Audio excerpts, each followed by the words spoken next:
Hello everyone and welcome to a very advanced video tutorial for OpenIPC cameras.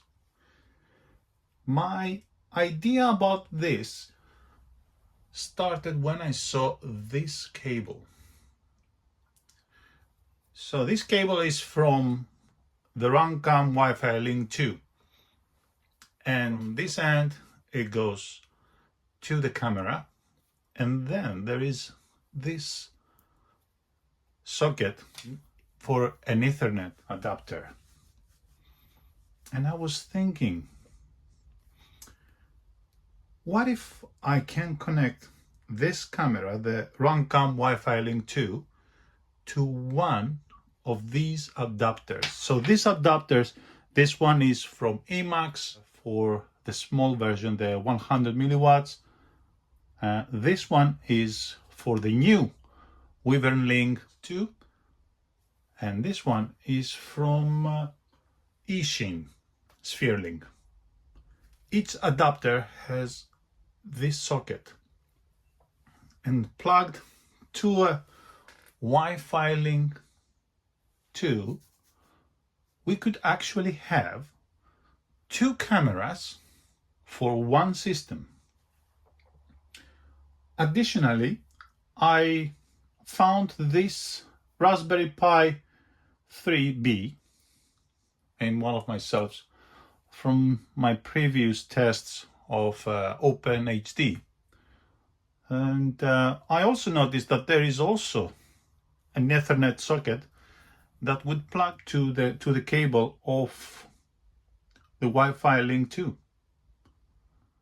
So my idea was to create a dual camera system that will actually have as a server a WifiLink 2 camera, and as a client any other cameras that would stream from the second camera to the WifiLink 2, and then the WifiLink 2 will actually act as a switch. We'll have a switch that would be controlled from my Jumper T16 transmitter, from these buttons, and switching between the two cameras. This is not new. We have already done this from the channel's SH script, from the MSP OSD. Additionally, while I was searching on eBay, I found this very interesting camera. So that's a thermal camera. A thermal camera is using the heat, the temperature, to display an image. So it doesn't need light. No light is required, only heat. And these cameras are used usually for search and rescue missions from the police or from the fire brigade. And of course, it is used from the military. Of course, this tutorial is not to support any military actions, because I'm completely against any wars. I believe any war is wrong. We should discuss things as mature human beings and not go to war. War will not solve anything, will create more problems. So this camera, I will explain it how to use it, but I'm not supporting any wars or any people that would like to use it for illegal actions. I'm just explaining the technology. So anyway, I bought this camera from eBay, and it was a very good price. Of course, it was very expensive, but still good price as a used one. Everything else will be set as settings inside the WifiLink. Okay, so this drone is a 3-inch drone. You've seen this drone before on previous videos. What I had to do is put the GPS up here because it was hidden down here and it was not so easy to pick up satellites. Up here it's working fine, and then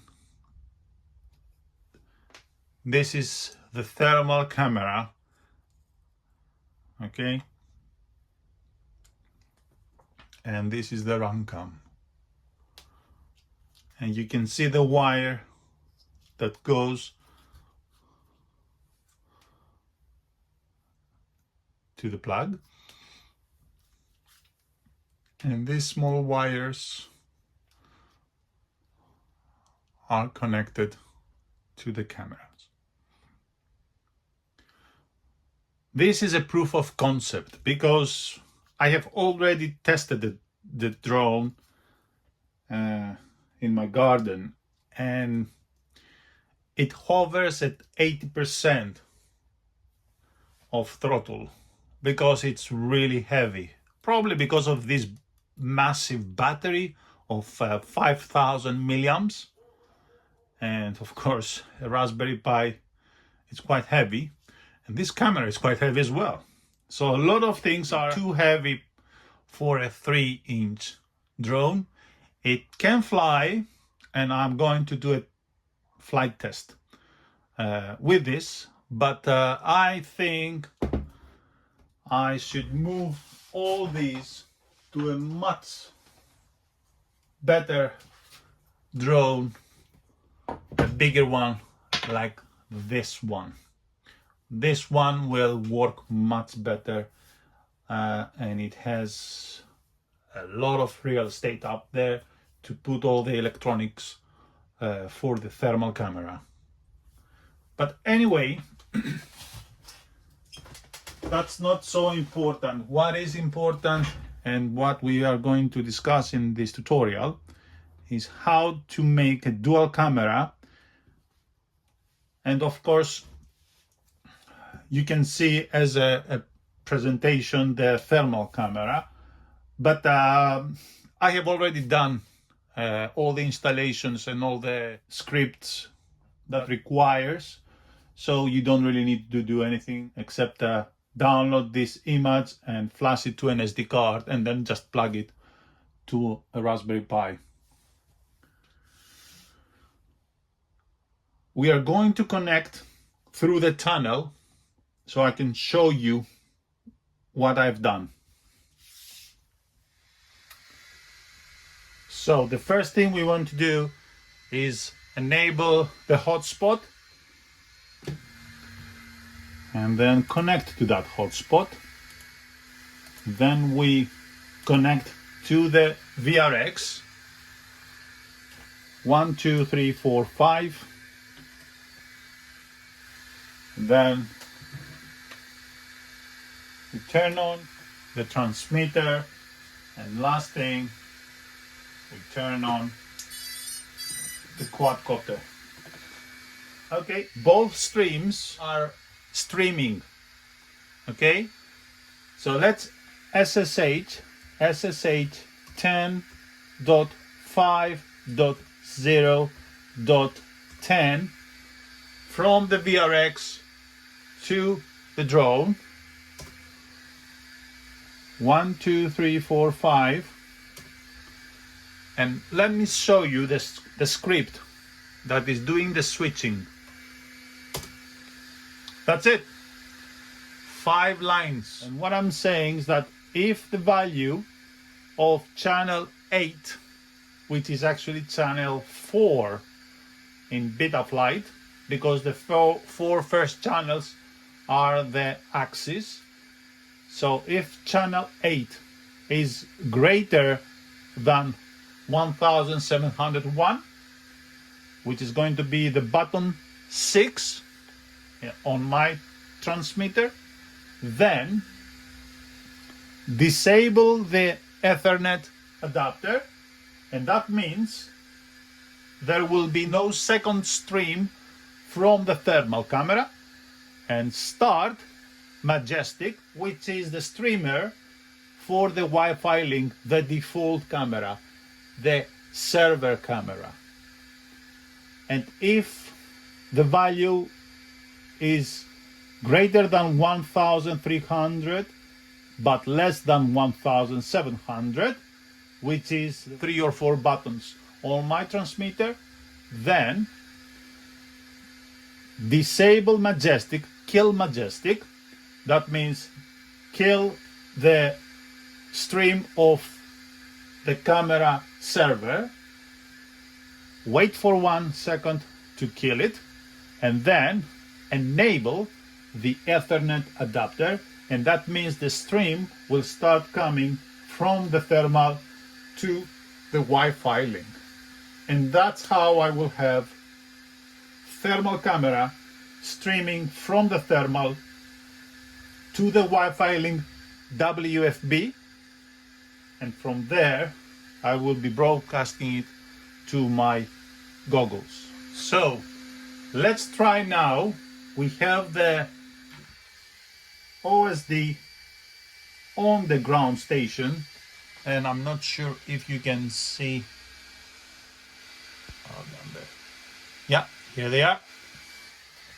And now I'm going to press the button 6. Okay, it's from the Wi-Fi link. Now if I press number 4, I have switched to thermal camera. And if I press again number 6, I'm switching back to the normal RunCam WifiLink 2. And let me show you what changes I have done. Originally, we had the sockets enabled, but I couldn't make it work with sockets turned on. That's why I went back to the old ports version of the Wi-Fi broadcast. And I modified the majestic YAML, and I added the classic IP of the server UDP with the default 5600 port, and then I modified the Wi-Fi broadcast script, because originally this value was -u RTP underscore local, and I changed it to fixed 5600 port. And now I will show you what is included in the SD card, but of course you can download it and see it yourself. Okay, I removed this cable from the Wi-Fi link 2, and I'm plugging the Raspberry Pi directly to my laptop. And now I will have access to the Raspberry Pi, so I can show you what I have added, so we can have thermal camera.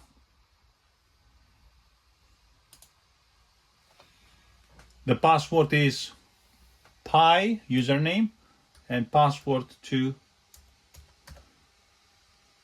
connect for the Pi account is 12345.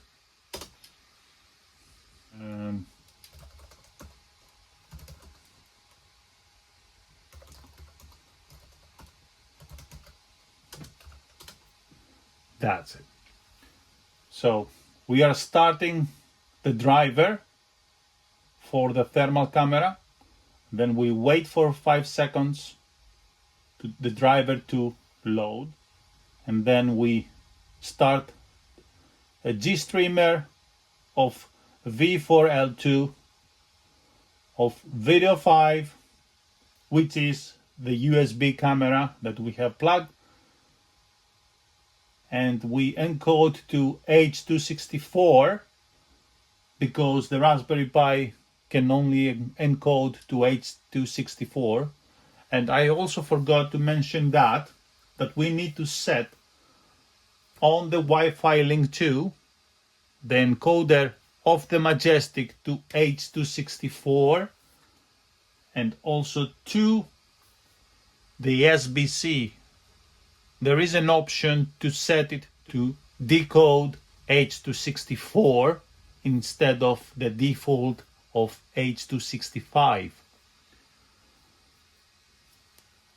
And once we finish preparing the GStreamer with all the settings and the bitrate, we can set it a bit higher, but that depends on the MCS index that we want to use.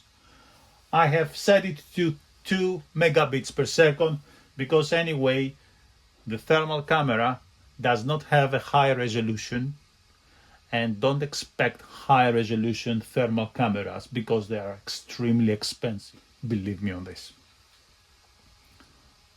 And moving forward, we are sending it, that stream that we created, we are sending it to the IP of the WiFiLink 2, which is the 192.168.110. And that's the port we have set earlier to the WiFiLink 2. And that's how the WiFiLink 2 sending the stream to the Wi-Fi broadcast. Okay, so as you can see, it's pitch black. It's 9 p.m. at night. I can barely see the ground. I think it's a bad idea, but anyway, we will still going to try do a test flight and see how the thermal camera performs.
So in conclusion, this drone can fly, but that is a proof of concept because it doesn't have enough power to lift all the electronics.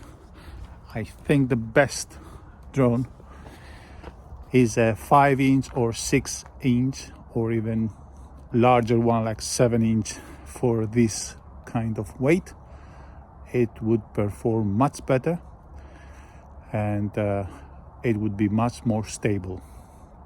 And maybe add a gimbal for this camera, but anyway, it is absolutely doable. And I think that's the end of the video because it's freezing cold and it's night. So Merry Christmas everyone, and I'll see you next year. Cheers everyone.